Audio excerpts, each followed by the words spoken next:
సుప్రజా రామపూర్వా సంధ్యా ప్రవర్తతే.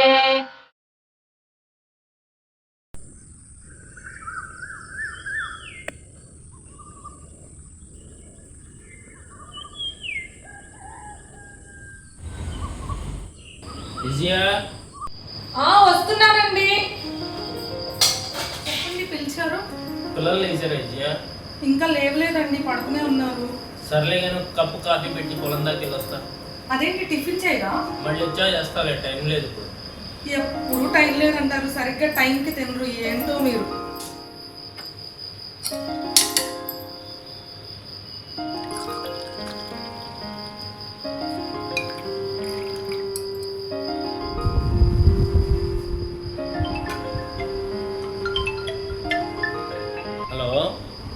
వస్తున్నానండి. అరే ఆగండి, ఎక్కడికి వెళ్తున్నారు? అర్జెంట్ ఫోన్ వచ్చింది, టీ తాగేసి వెళ్ళండి. తాగుతాం. ఏంటో చిన్నమ్మ లెగ్ నా బారెడు పొద్దెక్కింది, ఇంకా లేవడానికి తీరలేదు మీకు. లేచి ఫ్రెష్ అయ్యి రండి నాన్న, టిఫిన్ చేద్దరు కానీ.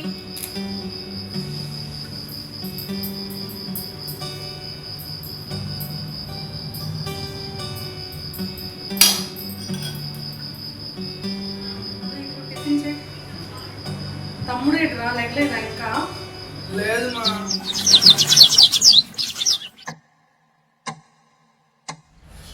ఎవరు సార్? చికెన్ వండారు నాన్న. సర్లే కానీ నాన్న ఇంకా రాలేదు నాన్న, పని దగ్గర ఆలస్యమైంది అనుకుంటా.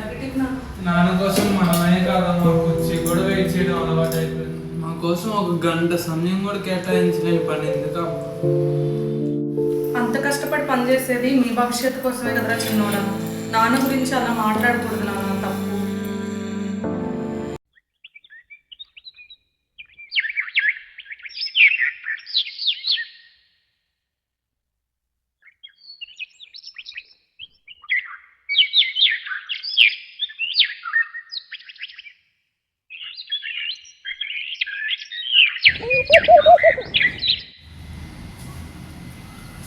విజయ, ఒక గ్లాస్ మంచినీళ్ళు పట్టరా.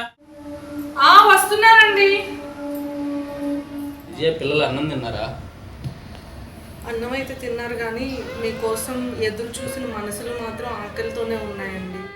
నేను వాళ్ళ చిన్ననాటి నవ్వుల్ని మిస్ అవుతున్నాను విజయ.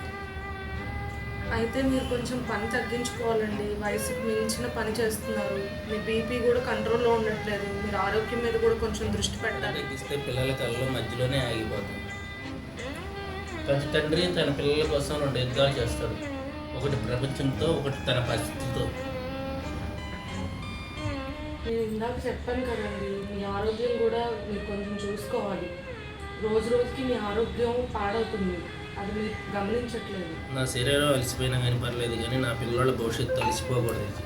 నాకు ఆకలేసుకున్న తట్టుకుంటా, కానీ నా పిల్లలు ఏదైనా కోల్పోతే నేను తట్టుకోలేదు. విజయ, నీకు మాట చెప్పండి. తండ్రి ప్రేమ ఎప్పుడూ మాటల్లో వినిపించదు, నిశ్శబ్దంగా త్యాగమై జీవిస్తుంది.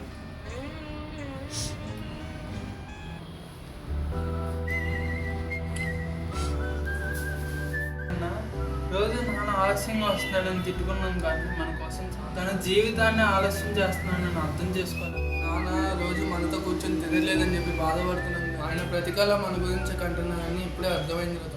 పదా తమ్ముడు, ఒకసారి వెళ్ళి నాతో మాట్లాడతాను. నాన్న మీతో 1 నిమిషం మాట్లాడాలి.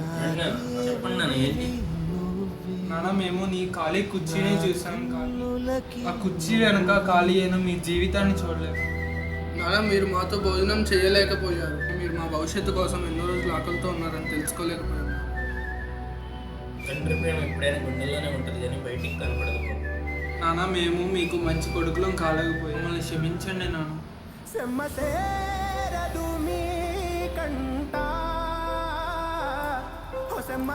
చాలా సంతోషంగా ఉంటారా నాన్న. మీకు ఒక విషయం చెప్పనా, ఇది జీవితాంతం ఎప్పుడూ గుర్తుపెట్టుకోండి. కుటుంబం అంటే ఎప్పుడూ ఒకే ఇంట్లో ఉండడం కాదు నాన్న, ఒకరి మనసు ఒకరు అర్థం చేసుకుని మెలగడం. ఆ రోజు నుంచి ఆ ఫ్యామిలీ ఎంతో సంతోషంగా జీవనం సాగించారు. నాన్న ఆ పిలుపు ఎంత విలువైనదో కదా.